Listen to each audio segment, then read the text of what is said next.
Hi there.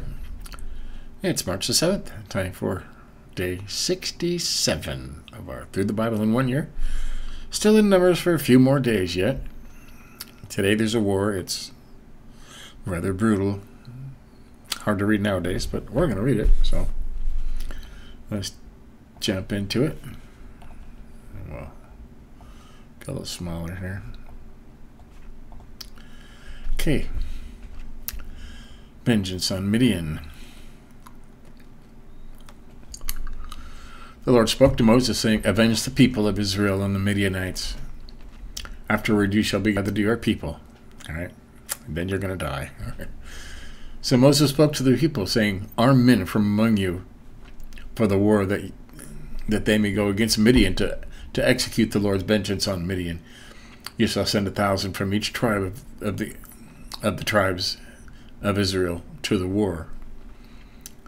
So there were provided out of the thousands of Israel 1,000 from each tribe, 12,000 armed for war. And Moses sent them to the war, 1,000 from each tribe, together with Phinehas, the son of Eleazar the priest, and the vessels of the sanctuary and the trumpets for the alarm in his hand. They warred against Midian, as the Lord commanded Moses, and killed every male. They killed the kings of Midian with the rest of their slain, Evi, Rechem, Zur, Hir, Reba, the 5 kings of Midian. And they also killed Balaam, the son of Beor, with the sword. And the people of Israel took captive the women of Midian and their little ones, and they took as plunder all their cattle, their flocks, and their goods. All their cities and the places where they lived, and all their encampments they burned with fire, and took all the spoil and all the plunder, both of man and of beast.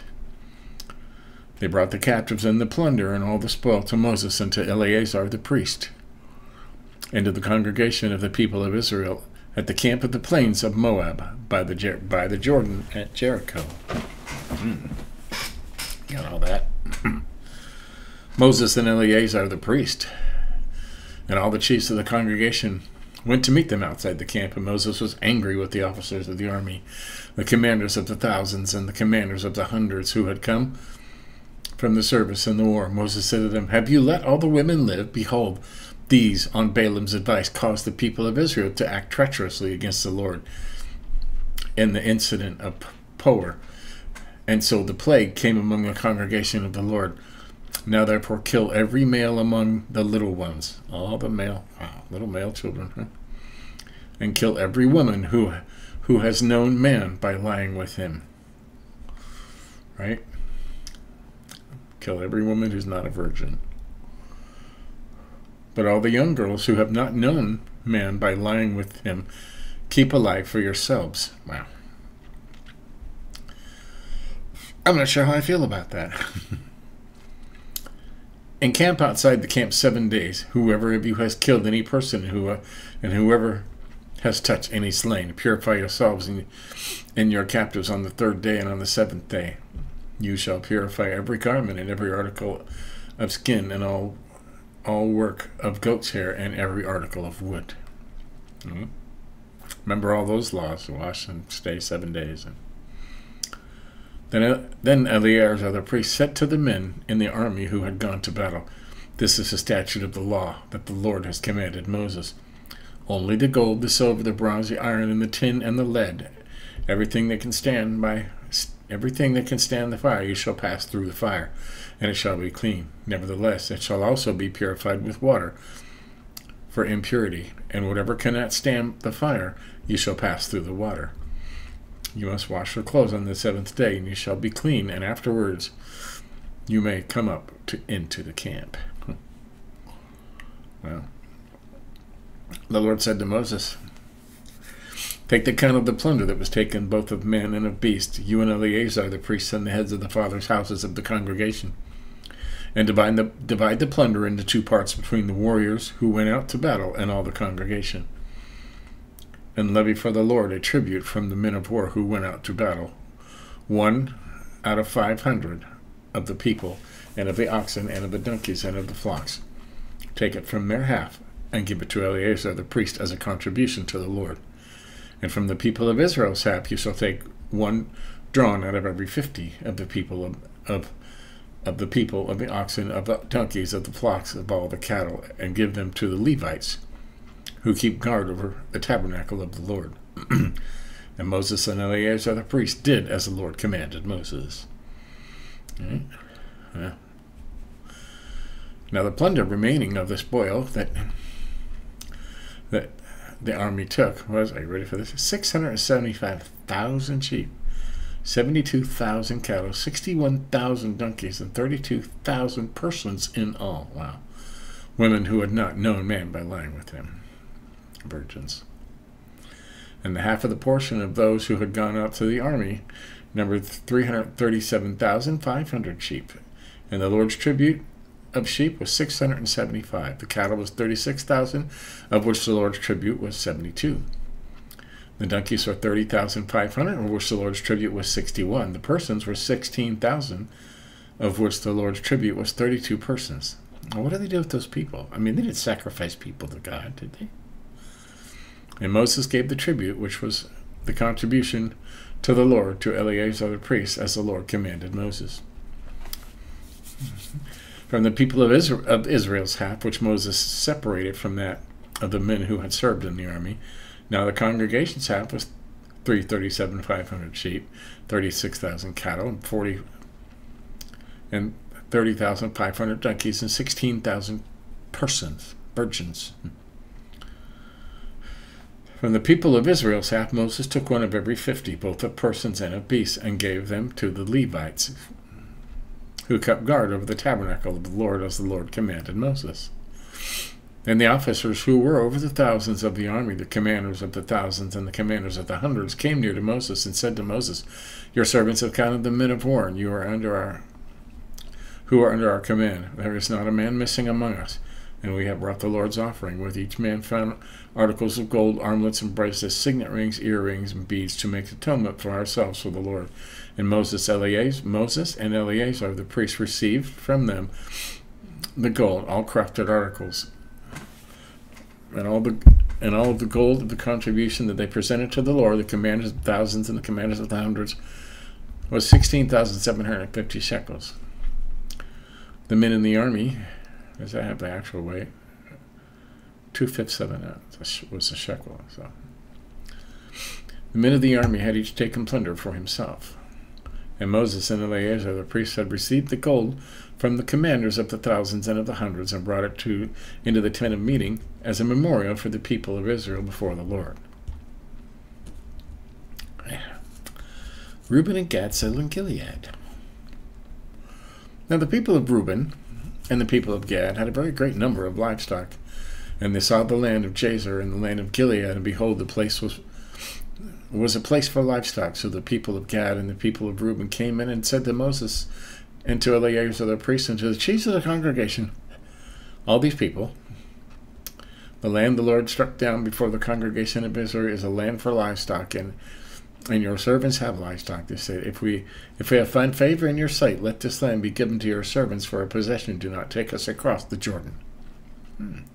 Interesting. But Moses said to the people of Gad and to the people of Reuben, "Shall your brothers go to war while you sit here?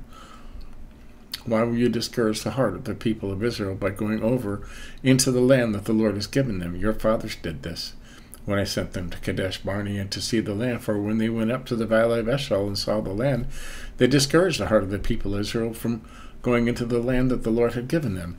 And the Lord's anger was kindled on that day, and he swore, saying, Surely none of the men who came up out of Egypt from 20 years old and upward shall see the land that I swore to give Abraham, to Isaac, and Jacob, because they have not wholly followed me.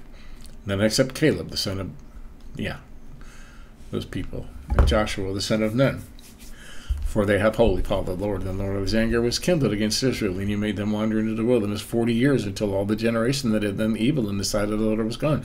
And behold, you have risen in your father's place, a brood of sinful men, to increase still more the fierce anger of the Lord against Israel. For if you turn away from following him, he will again abandon them in the wilderness, and you will destroy all these peoples. Then they came near to him and said, We will build sheepfolds here for our livestock, and cities for our little ones. But we will take up arms, ready to go before the people of Israel until we have brought them to their place. And our little ones shall live in the fortified cities because of the inhabitants of the land. We will not return to our homes until each one of the people of Israel has gained his inheritance. For we will not inherit with them on the other side of the Jordan and beyond, because of our inheritance has come to us on this side of the Jordan of the east. So Moses said to them, if you will do this, if you will take up arms to go before the Lord for the war, and every armed man of you will pass over the Jordan before the Lord until he has driven out his enemies before him, and the land of this is subdued before them, and the Lord, then after that you shall return and be free of obligation to the Lord and of Israel, and this land shall be your possession before the Lord. But if you will not do that, so behold, you have sinned against the Lord, and be sure your sin would be found out. Build cities for your little ones and folds for your sheep, and do what you have promised. And the people of Gad and the people of Reuben said to Moses, your servants will do as my Lord commands. Our little ones, our wives, our livestock, and our cattle shall remain there in the cities of Gilead. But your servants will pass over, every man who is armed for war, before the Lord to battle, as my Lord orders. Whew. So Moses gave command concerning them to Eleazar the priest and Joshua the son of Nun, and to the heads of the fathers' houses of the tribes of the people of Israel. And Moses said to them, if the people of Gad and the people of Reuben, every man who is armed to battle before the Lord, will pass with you over the Jordan, and the land shall be subdued before you, then you shall give them the land of Gilead for a possession. However, if they will not pass over with you armed, they shall have possessions among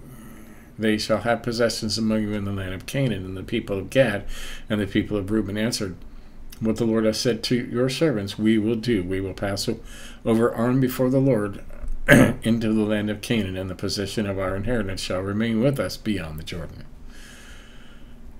And Moses gave to them the people of Gad and the people of Reuben, and to half the tribe of Manasseh, the son of Joseph, the kingdom of Sidon, king of the Amorites, and the kingdom of Og, and the king of Bashan, the land and its cities and their territories, the cities of the land throughout the country. And the people of Gad built Dibon, Arbeth, Arbor, Ibensh, Dibon, Jasher, Jovish. You got all those cities? I did not. Beth, Nimrah, Minothetah, fortified cities, and folds for sheep. And the people of Reuben built Heshbon, Elig, that one, and Kivri, and Nebo, and Baalanmin, and their names were changed. And Sibhon. Wow, I hate those names, huh? And they gave other names to the cities that they built, and the sons of Meir, the sons of Manasseh, went to Gilead and captured it, and dispossessed the Amorites who were in it. And Moses gave Gilead and Machir, the son of Manasseh, and settled in it. And Jair, the son of Manasseh, went and captured their villages, and called them Havoth Jair. And Nobah went and captured Kenhath as its villages, and called it Nobah after his own name. Wow! I am just not good with all those names. That's just, we weren't meant to pronounce those kind of names, you know? And if you were, good for you. But boy, I just can't. So, that's 31 and 32. Tomorrow it's 33, 34, and then we'll finish on Saturday. Recounting Israel's journey. Oh, we're going to go all these names again. This is tomorrow. Recounting the whole journey. Drive out the inhabitants. Boundaries of the land. List of tribal chiefs. Oh boy, look at all these names I have to try and pronounce tomorrow. Not going to do it. All right. So, that's tomorrow. More numbers. I'm going to look forward to getting out of numbers, you know, all the genealogy and laws and stuff like that. It's just not my cup of tea, you know. But there we go. We're going to get through the entire Bible one way or another. I'm going to have to get tongue-tied over most of those impossible names to announce. So, catch up on any you may have missed. Give us a like if you think about it. But that's today's Through the Bible in 1 year. See you tomorrow.